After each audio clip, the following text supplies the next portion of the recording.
سے ان کی والسلام علیک یا حبیب اللہ بیٹھا رہوں ان کی دہلیز سے۔ محترم، جیسا کہ پہلے ثابت ہوئی آیت کریمہ سے کہ نبی مصطفیٰ نور ہے، اور بڑے بڑے علماء مستند کتابوں سے بات ثابت ہوئی کہ اللہ کے پیارے نبی صلی اللہ تعالی علیہ وسلم اللہ کے نور ہے۔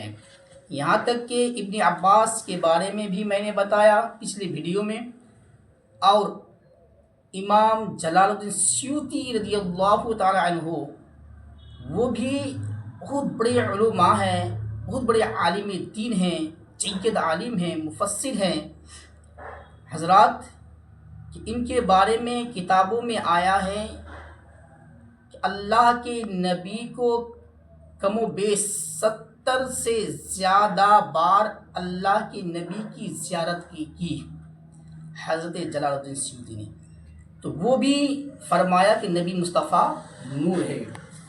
پھر اور ایک آیت کریمہ سامنے ظاہر ہوئی، سامنے آئی ہے کہ اللہ رب العزت قرآن مقدسہ میں ارشاد فرمایا، هو الاول والآخر والظاہر والباطن وهو بكل شيء علیم، پارہ 27 سورہ حدید رکوع نمبر 1 آیت نمبر 3 پر۔ ترجمہ یہ ہے کہ وہی اول ہے، وہی آخر ہے، وہی ظاہر ہے، وہی چھپا ہوا ہے، وہی ہر چیز کو جانتا ہے۔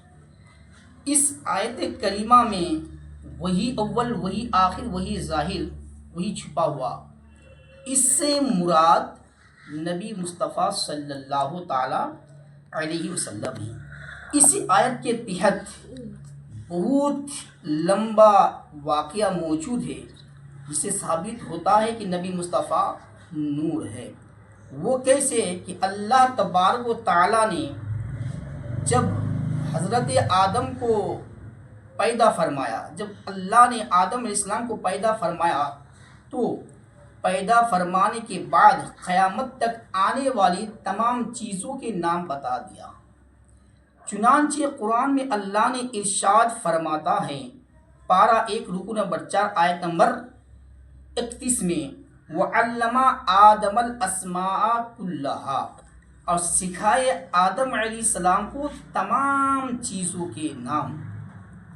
اب جب کہ اللہ نے آدم علیہ السلام کو تمام چیزوں کے نام سکھا دیے، اس سے کوئی چیز باقی نہ رہی، تو حضرات محترم اس آیت کریمہ کے تحت کتنے نام بتائے؟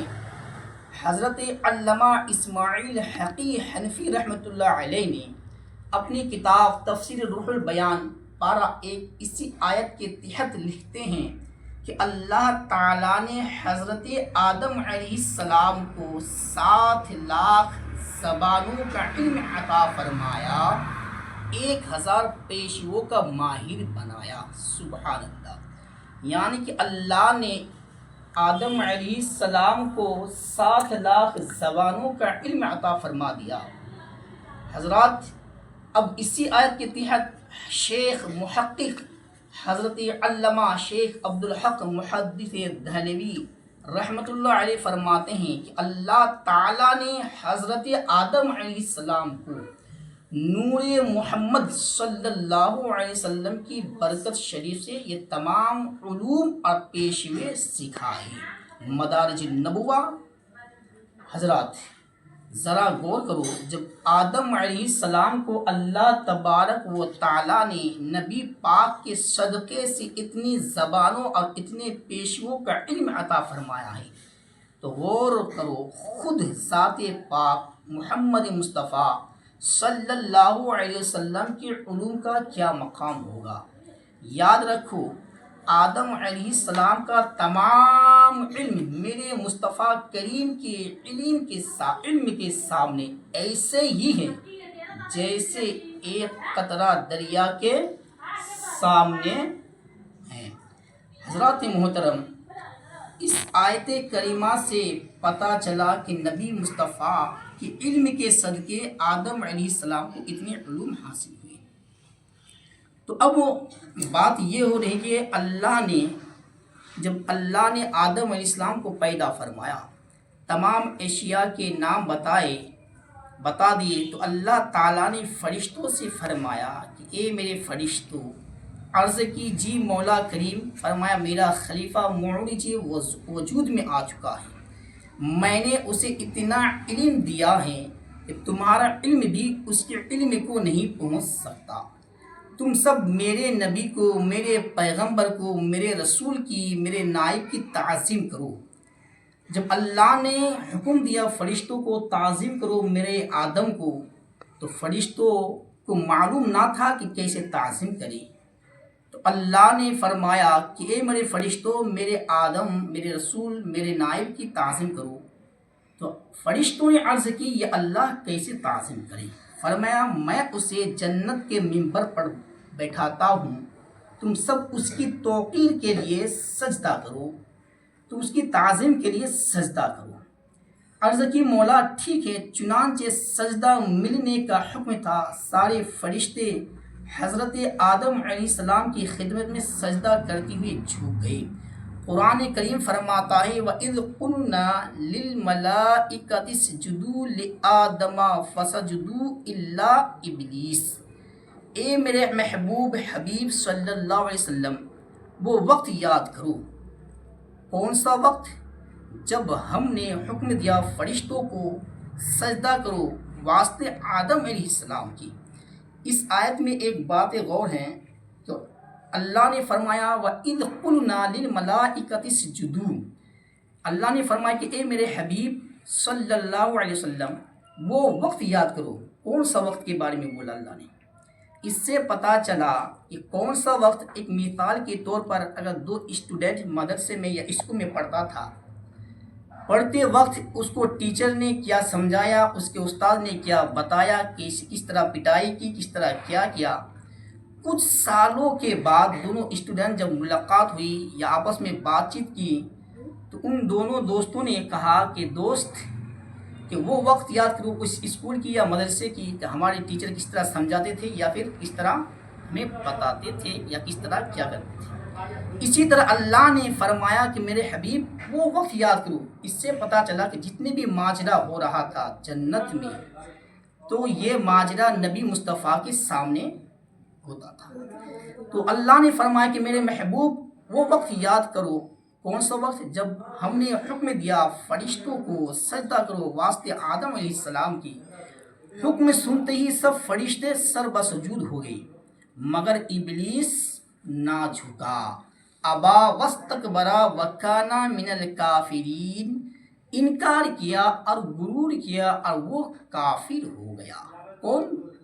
جب رب کائنات نے فرشتوں کو سجدہ کرنے کا حکم دیا تو سب سے پہلے حضرت جبریل علیہ السلام سجدے میں گئے، پھر میکائیل علیہ السلام، پھر اسرافیل علیہ السلام، پھر عزرائیل علیہ السلام، پھر تمام فرشتے آدم علیہ السلام کو 3 سجدہ کیے۔ یعنی کہ اللہ نے فرمایا کہ میرے خلیفہ کو سجدہ کرو، سجدہ ملنے کا حکم تھا، تو اللہ تبارک و تعالیٰ نے حکم دیا سجدہ کرو آدم کو۔ تو جب سجدہ کیا تو اللہ کے حکم سے فرشتوں نے سجدہ کیا، تو 3 سجدہ کی فرشتوں نے آدم علیہ السلام۔ اب دیکھیے آدم علیہ السلام کو 3 سجدہ کیے گئے۔ پہلا سجدہ جمعہ کا دن تھا، یعنی کہ پہلا سجدہ جو تھا وہ لمبا اتنا تھا کہ ظہر سے لے کر عصر تک ہوا۔ جب فرشتوں نے سجدے سے سر اٹھایا تو کیا دیکھا؟ ان کا استاد عزرائیل یعنی شیطان بجائے سجدہ کرنے کے حضرت آدم علیہ السلام کی طرف پیٹھ پھیر کر کے مغرونہ انداز میں کھڑا ہوا۔ حضرات یعنی کہ اللہ نے حکم دیا کہ میرے خلیفہ کو سجدہ کرو، تو سب سجدہ کیے، لیکن جو فرشتوں کا سردار تھا، ہیڈ ماسٹر تھا، وہ سجدہ کرنے کے بجائے وہ پیٹھ پیچھے کر کے آدم علیہ السلام کو کھڑا ہوا۔ فرشتوں نے جب یہ منظر دیکھا تو اس وقت دوسرا سجدہ کیا، یہ سجدہ پہلا سجدہ میں شکریہ کے طور پر تھا، یہ سجدہ 100 سال کا تھا۔ اللہ اکبر۔ پہلا سجدہ تھا ظہر سے لے کر عصر تک، دوسرا سجدہ جو کیا فرشتوں نے یہ پورا 100 سال تک لمبا سجدہ تھا۔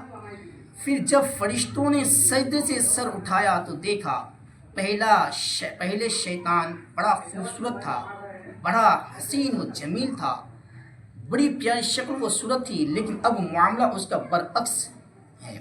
شیطان کی صورت بدل گئی، کیسے؟ جسم خنزیر کی طرح ہو گیا، یعنی کہ گندا جانور کی طرح جسم ہو گیا، چہرہ بندر کی طرح ہو گیا، شکل و صورت بھیانک ہو گئی۔ اللہ اکبر۔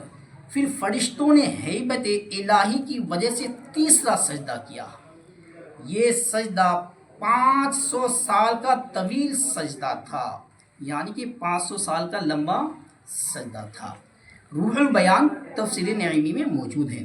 جب فرشتے سجدہ کرنے کے بعد فارغ ہوئے تو خالق ارض و سماوات نے شیطان سے سوال کیا، قال ما منعک الا تسجد اذا اذ امرتک، اے شیطان تجھے کس چیز نے روکا اس بات پر کہ تو سجدہ نہ کرے؟ تو شیطان جواب دیا، قال انا خیر منہ، میں تیرے نبی سے، تیرے خلیفہ سے، اللہ تیرے رسول سے بہتر ہوں۔ اللہ تعالیٰ نے فرمایا، مردود تو میرے نبی سے بہتر کیسے ہو گیا؟ تو اس نے پھر کہا، خلقتنی من نار و خلقتہ من طین، اے رب کائنات تو نے مجھے آگ سے پیدا فرمایا ہے اور اپنے نبی کو مٹی سے بنایا۔ ذرا غور کرو کہ شیطان نے کیا کہا، یا اللہ میں تیرے نبی سے بہتر ہوں۔ توبہ توبہ، کتنی بے ادبی کر گیا۔ اللہ نے فرمایا، مردود تو میرے نبی سے بہتر بنتا ہے، اخرج یعنی کہ دفع ہو جا میرے دربار سے، نکل جا میری جنت سے۔ معلوم ہوا جو نبی سے آگے بڑھنے کی کوشش کرتا ہے وہ آگے نہیں جاتا، بلکہ ہمیشہ ہمیشہ کے لیے جہنم میں چلا جاتا ہے۔ یہ تو تھا شیطان۔ اور اب ایک امتی اگر کہے کہ میں نبی سے بہتر ہوں، نبی میرے طرح ہے، نبی میرے بھائی کی طرح ہے، تو اب بتائے جو جنت میں رہ کر نبی سے بہتر بننا چاہتا تھا اس کو اللہ نے جنت سے نکال دیا۔ جو دنیا میں رہ کر کے کہے کہ نبی میرے طرح ہے، نبی میرے بھائی کی طرح ہے، کوئی بھی ہو، تو اللہ تعالیٰ کیا اس کو جنت میں داخل ہونے دے گا؟ نہیں دے گا۔ تو خیر عرض یہ ہو رہا تھا، اللہ تعالیٰ نے شیطان سے پوچھا کہ تم نے کیوں نہیں سجدہ کیا؟ ایک تو آپ نے سن لیا، ایک آپ سن چکے ہیں، پھر دوسرا بھی سن لیا۔ قرآن پاک پارہ 14 میں اللہ نے ارشاد فرمایا، قال ملک اللہ تکون مع الساجدین، اللہ نے فرمایا، اے ابلیس کیا وجہ ہے کہ تو نے سجدہ کرنے والوں کا ساتھ نہیں دیا؟ کس چیز نے تمہیں میرے نبی کی بارگاہ میں جھکنے سے منع کیا؟ اللہ اکبر۔ سورہ حدید میں اللہ نے فرمایا کہ ابلیس کیا وجہ ہے کہ تو نے سجدہ کرنے والوں کا ساتھ نہیں دیا؟ تو شیطان نے جواب دیا، قال لم اکن لاسجد لبشر خلقته من صلصال من حمام مسنون، یعنی کہ وہ گستاخ ابلیس کہنے لگے، جواب دے رہا ہے، وہ گستاخ کہنے لگا، میں گوارا نہیں کرتا کہ سجدہ کروں اس بشر کو جسے تو نے پیدا کیا ہے بجھنے والی مٹی سے، جو پہلے سیاہ بدبودار تھی۔ میرے دوستو، شیطان نے سجدہ نہ کرنے کی کیا حکمت بتائی، کیا وجہ بتائی؟ یہ اللہ تیرا خلیفہ، تیرا نبی، تیرا بشر ہے، خاکی ہے، مٹی سے پیدا کیا گیا ہے، لہٰذا میں اس کو سجدہ کرنے کو تیار نہیں۔ آپ پورا قرآن کا مطالعہ کریں، تلاوت کریں، پورے قرآن کا ترجمہ و تفسیر ملاحظہ فرمائیں تو مسئلہ آپ پر واضح ہو جائے گا۔ اللہ تعالیٰ نے اللہ جل و جلالہ اللہ رب العزت نے عزت کے نبی کو دنیا میں سب سے پہلے جس نے بشر کہا، پورے قرآن کی آپ مطالعہ کریں گے، جو سب سے پہلے نبی کو بشر کہا، خاکی کہا، وہ فرشتوں کا ہیڈ ماسٹر تھا۔ بشر کہا یعنی انسان کہا، وہ فرشتوں کا سردار تھا، ہیڈ ماسٹر تھا۔ میں دعوے سے کہتا ہوں کہ شیطان سے پہلے کسی نوری مخلوق نے اللہ کے نبی کو بشر یعنی انسان نہیں کہا۔ جب شیطان نے اللہ پاک کے نبی کو بشر کہا، انسان کہا اور سجدہ نہ کیا، تو اللہ پاک کو تو خوش ہونا چاہیے تھا کہ ابلیس نے حق بات کہی، لیکن اللہ پاک فرماتا ہے کہ شیطان تو نے میرے نبی کو سجدہ کیوں نہیں کیا؟ تو شیطان نے کہا یہ اللہ، یہ شرک مجھ سے نہیں ہو سکتا کہ میں تجھے بھی سجدہ کروں۔ یہ شرک جو فتویٰ لگاتے ہیں، شرک کس کو کہتے ہیں پتہ ہی نہیں۔ حضرات محترم، تیرے نبی کو بھی سجدہ کروں یا اللہ میں نے تیرے لیے پہلے بھی 7 لاکھ سال تک سجدہ کی۔ اللہ اکبر۔ وہ جو ابلیس تھا 7 لاکھ سال تک اللہ کو سجدہ کی۔ تیری بارگاہ نازل میں اپنا سیس نوایا، چپے چپے پہ سجدے کیے، اور بھی کروں گا، لیکن تیرا پیغمبر کو سجدہ کر کے میں مشرک نہیں بن سکتا۔ گویا کہ شیطان لعن توحید قائل تھا، لیکن تعظیم نبوت کا منکر تھا۔ نعرہ تکبیر مانتا تھا، شیطان اللہ کو مانتا تھا، نعرہ تکبیر کا نعرہ لگاتا تھا، نعرہ رسالت سے بھاگتا تھا۔ اچھا سنی، اللہ پاک نے شیطان کا یہ جواب سن کر فرمایا جو اس سے پہلے گزرا، تو اللہ نے فرمایا قالا فخرج، تو اللہ نے فرمایا میرے نبی کو بشر کہنے والے، مردود، رجیم، میرے پیغمبر کو خاک کی کہنے والے گستاخ، میرے رسول کے قدموں پر سر نہ رکھنے والے بے ادب، نکل جا یہاں سے، یعنی جنت سے نکل جا، تو مردود ہے۔ اللہ نے فرمایا میرے پیغمبر کو خاک کہنے والے، گستاخ کہنے والے، میرے نبی کے سامنے نہ جھکنے والے، مردود، تو میری جنت سے نکل جا۔ وَإِنَّكَ عَلَيْكَ اللَّعْنَةَ إِلَى يَوْمِ الدِّينِ، اور ایک انعام بھی لیتا جا کہ بلا شبہ تجھ پر لعنت ہے روز جزا تک۔ حضرات بتائیے شیطان کہاں رہتا تھا؟ سوچنے کی بات ہے، یہ جو گفتگو ہوئی جنت کے اندر ہوئی۔ اب جنت کے اندر جو شیطان مردود اللہ کے نبی کو بشر کہے، انسان کہے، اور تعظیمی سجدہ نہ کیا، تو اللہ نے اس کو جنت سے نکال دیا، اب اس پر لعنت بھی بھیجا۔ اللہ اکبر۔ اب جو لوگ دنیا میں رہ کر کے اللہ کے نبی کو بشر کہے، خاکی کہے، مٹی کہے، انسان کہیں، بڑے بھائی کی طرح کہیں، اللہ تعالیٰ اسے جنت میں داخل ہونے نہیں دے گا۔ غور فرمائیں، اللہ پاک نے سیدنا آدم علیہ السلام کی بارگاہ میں تمام نوری فرشتوں کی گردن کیوں جھکوایا، کیوں سجدہ کروایا؟ اللہ اکبر۔ کیوں سجدہ کرایا اللہ نے؟ کچھ لوگ کہتے ہیں کہ سجدہ اس لیے کرایا کہ آدم علیہ السلام علم کے لحاظ سے سب فرشتوں سے آگے بڑھ گئی۔ کچھ علماء کہتے ہیں سجدہ اس لیے کرایا کہ آپ اللہ تعالیٰ کے نائب بن کر زمین پر تشریف لانے والے تھے۔ کچھ بزرگوں کا کہنا ہے کہ نسل انسانیت کی بنیاد آپ رکھنے والے تھے، سجدہ اس لیے کرایا۔ لیکن آئیے میں آپ کو بتاؤں سجدہ کیوں ہوا۔ حضرت آدم علیہ السلام کو سجدہ فرشتوں نے کیوں کیا؟ فرشتوں کے سجدہ کرنے کی وجہ بیان کرتے ہوئے مفسر اکرام، امام المفسرین حضرت علامہ فخر الدین رازی رحمۃ اللہ علیہ اپنی تفسیر کبیر میں لکھتے ہیں ان الملائکۃ مروا بالسجود لآدم لأجل ان نور محمد صلی اللہ علیہ وسلم کانا فی جبہۃ آدم۔ بے شک فرشتوں کو سجدہ کرنے کا حکم دیا گیا کہ آدم علیہ السلام کو کرے، تو وہ اس وجہ سے تھا کہ ان کی پیشانی میں محمد صلی اللہ علیہ وسلم کا نور پاک تھا، یعنی کہ سجدہ کرنے کی ایک وجہ یہ بتائی کہ آدم علیہ السلام کی پیشانی میں اللہ نے میرے پیارے نبی کے نور کو رکھا تھا۔ اس سے پتہ چلا کہ نبی مصطفیٰ نور ہے۔ تفسیر کبیر جلد نمبر 2 صفحہ نمبر 115 پر، روح البیان پارہ نمبر 14 میں معلوم ہوا وہ تعظیم در حقیقت نور محمدی صلی اللہ تعالی علیہ وسلم ہی کی تھی۔ چنانچہ تمام نوری فرشتے اس نور اعظم کی تعظیم کے لیے جھکے اور مقبول ہو گئے۔ سب سے پہلے جبریل جھکا، وہ سب کا سردار ہو گیا۔ کیسے سردار بنا؟ غور فرمائے، جب اللہ نے فرمایا اسجد لآدم، میرے آدم کو سجدہ کرو، تو جبریل علیہ السلام نے سوچا کہ اللہ تعالیٰ آخر ہم سب سے کیوں سجدہ کروانا چاہتا ہے، میں اس میں کیا راز ہے، اس میں کیا حکمت ہے، اس کی کیا خاصیت ہے۔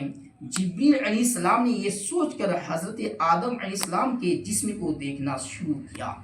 پہلے قدموں کو دیکھا، کچھ نظر نہ آیا، پھر پنڈلیوں کو دیکھا، کوئی حکمت نظر نہ آئی، پھر ناف کی طرف دیکھا، کوئی حکمت نظر نہ آئی، پھر سینہ پاک کو دیکھا، کوئی عجیب چیز نظر نہ آئی، پھر چہرہ انور کو دیکھا تو کیا دیکھا؟ کانا فی جبہت نور محمد صلی اللہ علیہ وسلم، یعنی کہ حضرت آدم علیہ السلام کی پیشانی میں نور محمدی صلی اللہ تعالی علیہ وسلم چمک رہا تھا۔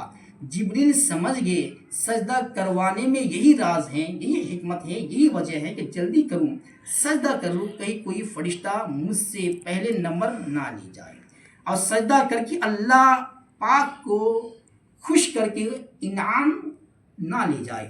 جبریل علیہ السلام نے آؤ دیکھا نہ تاؤ دیکھا، فوراً سر کو سجدے میں رکھ دیا۔ اللہ عز و جل نے جبریل سے پوچھا، جبریل عرض کی جی رب جلیل، فرمایا تو نے میرے رسول کو اتنی جلدی سجدہ کیوں کیا؟ جبریل علیہ السلام نے عرض کی مولا کریم، فرمایا کیا بات ہے؟ عرض کی یا اللہ عز و جل، تو نے اس خلیفہ کی پیشانی میں کیا رکھا ہے؟ اللہ عز و جل نے فرمایا جبریل خاموش ہو جا، یہ میرا راز ہے اور آج کے بعد تو اس راز کا امین ہے۔ تو نے میرے نبی کی عظمت کر کے، میرے نبی کی تعظیم کر کے، میرے نبی کی عزت کر کے مجھے خوش کر دیا۔ جا آج کے بعد تو فرشتوں کا سردار ہے، تو رات کا تو حافظ، زبور کا تو حافظ، انجیل کا تو حافظ، اور قرآن مقدس کا تو حافظ ہو جا۔ ہر نبی کا تو صحابی ہے، فرشتوں کا سردار تو ہے، سدرۃ المنتہا تیرا مقام ہے، جبریل تیرا نام ہے۔ اعلیٰ حضرت جھوم اٹھے اور یوں سرکار کی خدمت میں عرض کیا، تیرے آگے خاک پر جھکتا ہے ماتھا نور کا، نور نے پایا تیرے سجدے سے ماتھا نور کا، تیری نسل پاک میں ہے بچہ بچہ نور کا، تو عین نور تیرا سب گھرانہ نور کا۔ حضرت محترم، پتہ چلا کہ پیارے آقا نور ہے۔ آپ غور فرمائے، شیطان لاکھوں سال اللہ عز و جل کی عبادت کرتا رہا، سجدے کرتے رہے، بیت المعمور کا امام بن گیا، زمین کے چپے چپے پر خدا عز و جل کی حمد و ثنا بیان کی، لیکن مردود ہوا۔ تو اس وقت جب سجدہ نہ کیا، لوگ حیران ہیں کہ اللہ عز و جل نے، عالم الغیب نے، ساری کائنات کی ہر چیز کو جانتا ہے، ہر آنے والی گھڑی سے باخبر ہے۔ وہ جانتا تھا کہ شیطان ایک دن میرے دربار سے ذلیل و رسوا ہو کر نکلے گا، لیکن پھر اللہ عز و جل نے اس کو اتنا مقام کیوں دیا؟ کیوں فرشتوں کا استاد بنایا؟ کیوں بیت المعمور کا خطیب بنایا؟ کیوں اتنا اپنا قرب عطا فرمایا؟ تو دوستو یاد رکھو، اس کی وجہ یہ ہے کہ اللہ تعالیٰ آنے والے اپنے بندوں کو عبرت سکھانا چاہتا تھا کہ کوئی شخص اپنے علم پر، اپنے تقوی پر، اپنے پرہیزگاری کی نشہ پر آ کر کے غرور نہ کرے۔ اور کسی میرے رسول کی توہین نہ کریں اور یہ سمجھ جائے کہ میرے نبی کی بارگاہ اتنی نازک ہے، یہاں بے ادبی کرنے پر سارے علم سارے عمل برباد ہو جاتے ہیں، سارا سجدہ برباد ہو جاتے ہیں۔ اللہ نے شیطان کو مولوی بنا کر مارا، صوفی بنا کر مارا، عابد بنا کر مارا، زاہد بنا کر مارا۔ کیوں؟